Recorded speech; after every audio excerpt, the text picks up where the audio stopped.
You can own real estate right now and start making passive income this month with as little as $1 and almost no downside and almost all upside. This is even better than rental income. By the end of this video, you'll know how to buy REITs, how to use REITs to your benefit, and pros and cons involved in real estate investment trusts. It's super important to understand what a real estate investment trust is before you start investing in it. That's because if you use it wrong, you're actually going to lose money and you could potentially lose out on some tax benefits. So let's begin with understanding what a REIT is and how it can be used to leverage your money and make passive income and growth. So first of all, just like a stock is a piece of a company, real estate investment trust is a trust that owns a bunch of real estate. Now this can be an equity trust or it can be a mortgage trust. So for example, you could have a REIT that has some mortgages and owns some property, or you could have ones that only own property or only own mortgages. Now there are different types of REITs, including REITs for land, REITs for real estate, REITs for infrastructure, and REITs for pretty much anything that is tangible. Now, a REIT is required to pay 90% of its earnings to its shareholder. So instead of owning land yourself, if you own a REIT, they will buy land for you and land that hopefully makes some passive income. Then they will pay you and all the rest of the shareholders 90% of the taxable profits. That means that they may pay more, but they have to pay at least 90% according to the law. Because of this, REITs tend to have very high dividend yields.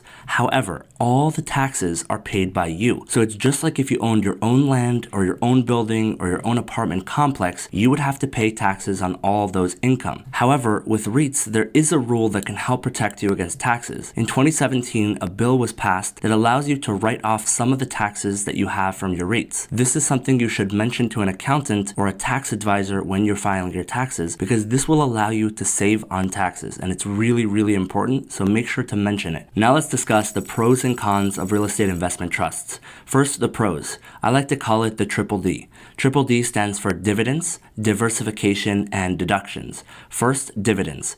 Because real estate investment trusts are required to pay out 90% or more of their taxable income to the shareholders, this means that most of the passive income from the properties or from the land or from whatever it is they own is going back to you. So you're going to be getting a high dividend, especially when compared to stocks. It is very nice to get a fat check in the mail or online because you own real estate investment trusts. And for me in my brokerage, I'm constantly seeing dividends, either monthly or quarterly. So this is a very big bonus. There are ways to protect yourself from these dividends, which we'll discuss later in deductions. Now let's discuss diversification. Diversification is super important in a well-balanced portfolio, especially once you have a lot of money. What's cool about owning land or infrastructure or rental properties is that it doesn't always follow the market. So even if the stock market is falling, you might be able to protect some of your assets by having REITs. Now REITs have high dividends, but they don't always have growth. But keep in mind, they actually have outperformed the S&P 500 in the last 10 years in general. So REITs could be pretty good in terms of growth, but they're excellent for dividends. And when you have diversification on top of that, it can really protect your portfolio and make sure that your portfolio is growing even when other things are falling. Finally, we have deductions. In 2017, a law was passed allowing you to write off about 20% of your dividends from REITs. Now keep in mind, there's a little bit of a complexity to this law, so you should really include your tax advisor to make sure you know how it works. Now that REIT dividends can be slightly written off using that 20% deductible rule, it does make REITs a little bit better in a taxable account. However, personally, I use REITs only in a Roth IRA because I want to make sure that all the growth and all the dividends from the REITs are protected inside of my Roth IRA, so I don't have to pay any taxes on it when I turn 59 and a half. That's because if you do use them in a taxable brokerage account and you start to make too many dividends, especially if you compound them, eventually you're going to get a pretty high tax bill. Even if you end up writing a lot of them off using the 20% rule, you could still end up paying a lot in taxes. So Roth IRA is the way to go in my opinion. Now let's discuss the different options you have when it comes to REITs. I'm going to discuss my favorite 4, which I currently use. However, you can use any others that you want, and I would always encourage you to find out what these things hold before you buy them. Also, there's a lot of metrics you can use to study them and to do your research to make sure that they're actually profitable. Unlike the stock market, there are different metrics you use, and you don't want to use PE ratios or other metrics that you would commonly use with stocks to study them. First of all, we have O. Now this one's great. It's very, very popular, and it gives a nice dividend. Next, we have REX. REXR. REXR has had some phenomenal growth and decent dividends, and I've personally been investing in this for a while. Next, we have Land, LAND. Land owns actual real land, and they've not only done well in terms of growth, you get to own real land and make some nice passive income. Finally, we have PLD, which is another nice one of mine, and I really like the passive income and the decent growth. All four of these perform well, and they have some decent dividends. If you reinvest them, you can actually make more than you can from rental income over time. And again, you get none of the hassle. You don't have to deal with tenants, you don't have to fix things up, and you have none of the downside, no mortgages, and almost none of the risk. This means you can put it, you can buy it, you can sell it, you can do whatever you want with these shares, and at the end of the day, collect your check and have none of the hassle of actually owning real property. If you want to buy any of the REITs I mentioned or any other REITs, just go to your brokerage account, preferably in your Roth IRA, look at the ticker symbols that I put on screen and I mentioned the last four, and consider buying them. However, keep in mind, I'm not a financial advisor. I really want you to make sure you do your own research. It's always important to not buy what a YouTuber says to buy. As good as REITs are, they're not necessarily the best investment. They're just a great addition to a well-balanced portfolio. And personally, I love owning some land, some infrastructure, some data centers, and of course, some rental properties. Thank you so much for watching my videos and have a beautiful day.